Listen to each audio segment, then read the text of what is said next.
بلخ سے ایک شخص آتا تھا جب حج پر، بلخ کا افغانستان سے آتا تھا ہر سال مکہ مکرمہ.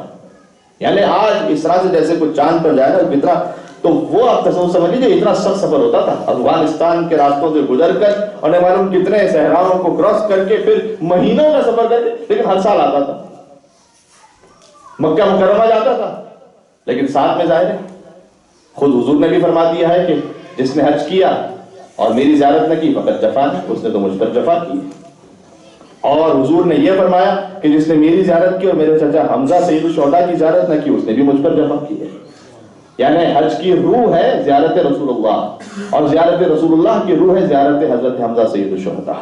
ٹھیک ہے، تو وہ جاتا تھا مکہ مکرمہ حج کر کے بلخ سے، اس کے بعد پھر آتا تھا مولا امام زین العابدین کی خدمت میں مدینہ منورہ پہنچتا.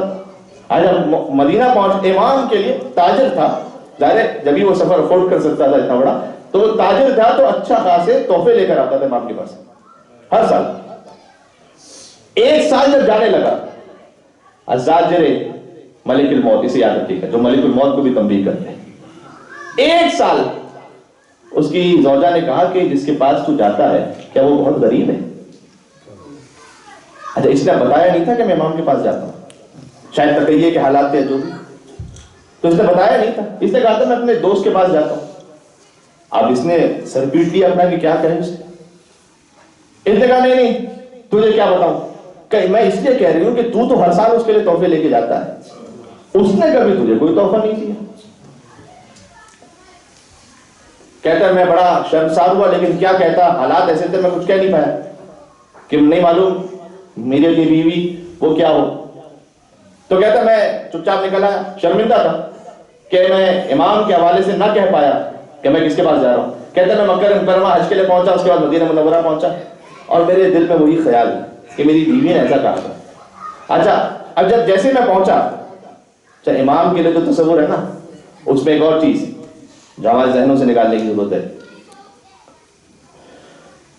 امام کا جو دسترخوان ہے، بعض علماء نے تو یہاں تک لکھا ہے کہ 100 جانور ایک دن میں ذبح ہوتے تھے، اور امام کے دسترخوان پر ہر ابنا اور غیر آ کر سیر ہوا کرتا تھا. اتنا وسیع دسترخوان. ایک تو یہ کہ امام علیہ السلام کی یہ شان کرم اور یہ قدرت اور یہ اختیار، ساتھ میں وہ تو ہے ہی کہ راتوں کو جا کر جو غریب اور مسکینوں کو عطا کیا کرتے تھے. وہ تو ہے وہ جو امام کی بیلنس لائف اس انداز سے ہے کہ اتنا بڑا عبادت گزار بھی تاریخ میں نہیں گزرا، اور اتنا بڑا حسین کا عزادار بھی تاریخ میں نہیں گزرا، کہ عبادت بھی اپنی اس معراج پر ہو اور عزاداری بھی اپنی اس معراج پر ہو. اور جب عبادت اپنی اس معراج پر ہے تو کیا حقوق الناس اس میں کوئی کمی ہوگی؟ نعوذ باللہ نہیں، وہ بھی اسی انداز سے. یہ تو البتہ مصائب کا جملہ ہے، لیکن اس میں امام کے فضائل بھی ہیں کہ اسی لیے تو اثر تھا کہ جب امام کو زہر دیا گیا تھا تو مدینہ کا ایک چھوٹا چھوٹا یتیم بچہ اپنے گھر سے باہر آ گیا تھا امام کے جنازے پر. آپ جانتے ہی اہل بیت کی تاریخ کا پہلا جنازہ تھا مولا سید سجاد کا، جو انتہائی شان اور شوکت سے اٹھا تھا، پہلا جنازہ. ورنہ رسول اللہ کے جنازے میں چند لوگ تھے. بیوی کا جنازہ تو تھا ہی رات کی تاریخی میں. علی کے جنازے پر بھی وصیت تھی کہ چھپا کے رکھا جائے، چھٹے امام کے زمانے میں وہ قبر کھلی تھی. حسن مجتبیٰ کے جنازے پر تیروں کی بارش تھی، اور حسین کا جنازہ تو اٹھانے والا ہی نہیں تھا. ہے نا یہ تاریخ؟ تو کتنی شرمسار تاریخ امت کے لیے کہ پنجتن میں سے کسی کا جنازہ بھی کوئی شان و شوکت سے نہیں ہو سکا، لیکن سید سجاد کا جنازہ یہ بیمار کے گریے کا اثر تھا. 35 سال کے گریے کا اثر، اور اس حقوق الناس کو جس انداز سے امام علیہ السلام نے سمجھایا ہمیں کہ جا جا کر کوئی سو رہا ہوتا تھا. ایک صحابی جب امام کے ساتھ تھے، نے کہا کہ مولا یہ تو سو رہا ہے، آپ نے روٹی رکھی ہے اس کے پاس، ابھی اٹھے گا، اسے پتہ ہی نہیں کہ کون روٹی رکھی ہے. مولا بتائیے تو صحیح کہ آپ رکھے، جگہ تو جیسے کل اس کی خاطر رکھ رہا ہوں، لا تأخذہ سنۃ ولا نوم. کیا بات ہے امام کا کہنا، سبحان اللہ سبحان اللہ. یعنی یہ بس آپ تو ظاہر ہے کہ امام کے اس معارف پر سبحان اللہ کہتے ہیں، جو ہم کچھ بیان کر رہے ہوتے ہیں تو وہ دل وجہ میں آ جاتا ہے، دل چاہتا ہے کہ انسان سبحان اللہ، کہ میں اس کی خاطر تھوڑی رکھ رہا ہوں. کتنا بڑا پیغام ہے، کتنا بڑا پیغام ہے. ہر خدمت کرنے والے کے لیے، ہر کمیونٹی سروس پرووائڈ کرنے والے کے لیے، ہر اس شخص کے لیے کہ جو سوشل ویلفیئر کا کام کرنا چاہتا ہے، جو دین کا کام کرنا ہے، سب سے بڑا جو دین کا کام، کوئی کچھ کہے نہ کہے، کسی کا نام آئے کہ نہ آئے، کسی نے مجھے دیکھا کہ نہیں دیکھا، پتہ نہیں تعریف کی کہ نہیں کی، ارے بھائی ہماری تو بات ہی نہیں کی، ہمارا تو نام ہی نہیں لیا گیا، جس کا نام کوئی نہیں لیتا فاطمہ زہرا سلام اللہ علیہا کے لبوں پر اس کا نام ہوتا ہے۔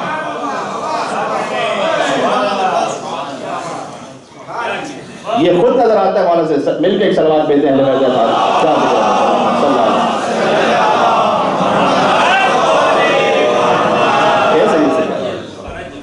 تو یہ ساری باتیں ہیں جو سیرت سید سجاد علیہ السلام سے اخذ ہو رہی ہیں۔ میں اس بات کو مکمل کر لوں، وہ آیا تو دسترخوان لگا ہوا تھا امام کا، اور امام کے دسترخوان پہ بیٹھ گیا۔ امام بھی اس دسترخوان پر مستحب بھی ہے، آداب میں سے ہے کہ میزبان بھی خود دسترخوان پہ بیٹھے، مہمان کے ساتھ کھانا کھائے، بلکہ آخر تک میزبان کھاتا رہے۔ یہ ہمارے طریقہ مختلف ہے، لیکن آداب اسلامی میں سے یہی ہے تاکہ اس مہمان کو شرم و خجالت محسوس نہ ہو، تو وہ شروع سے لے کر آخر تک میزبان جو ہے مہمان کے ساتھ بیٹھے۔ تو امام سجاد علیہ السلام کے ساتھ بیٹھے، جب وہ کھانا کھا چکا ہے، امام بھی ختم کر لیا امام نے اپنا کام، امام نے کہا کہ ویسے تو مہمان ہے، میں تیرا میزبان ہوں۔ تو اصول تو یہ ہوتا ہے کہ میزبان مہمان کے ہاتھ دھلائے، ہوتا تھا نا آفتابہ لایا جاتا تھا تشت، اس میں ہاتھ دھلوائے جاتے تھے، لیکن میں تیرا امام بھی ہوں، تو کیا تو یہ چاہتا ہے کہ تو میرے ہاتھ دھلوا دے؟ امام کو یہ نہیں چاہتے کہ کوئی خام خائی کسی کو کہیں کہ وہ میری خدمت، اس کی مصلحت ہے،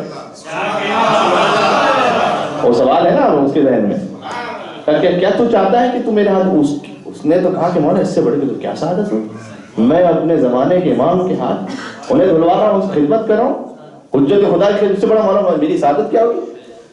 مولانا زین العابدین علیہ السلام نے اپنے ہاتھوں کو اسے دھلوانے کے لیے آگے بڑھایا اور اس نے پانی ڈالنا شروع کیا، نیچے تشت موجود ہے، امام کے ہاتھوں سے مس ہوا ہوا کیا بات ہے، اللہ اچھا 1/3 تشت بھر گیا، امام نے کہا کہ ماں آتا یہ کیا ہے؟ کہتا ہے ماں پانی ہے۔ امام نے کہا بل یاقوت احمر، پانی تھوڑی ہے، ذرا یہ دیکھ کہ سرخ یاقوت ہے اس میں۔ کہتا ہے سرخ یاقوت، اور وہ پانی نہیں تھا، سرخ یاقوت۔ امام نے کہا پھر ہاتھ دھلا، 1/3 اور ہو گیا، اب 2/3 ہو گئے۔ امام نے کہا ماں حضر یہ کیا ہے؟ کہتا ہے ماں پانی ہے۔ امام نے کہا بل زبرجد افضل، سبز زبرجد ہے، گرین ڈائمنڈ سے خاص قسم کے۔ اس نے کہا کہ ہاں مولانا یہ تو یاقوت بھی نیچے ہے، اس کے اوپر زرد جو سبز زبرجد ہے۔ امام نے کہا پھر ہاتھ دھلا، اس نے ہاتھ دھلا، پورا ہو گیا تشت۔ امام نے کہا ماں حضر کیا ہے؟ کہتا ہے ماؤن۔ امام نے کہا بل در ابیض، ذرا دیکھ کے سفید موتی ہے۔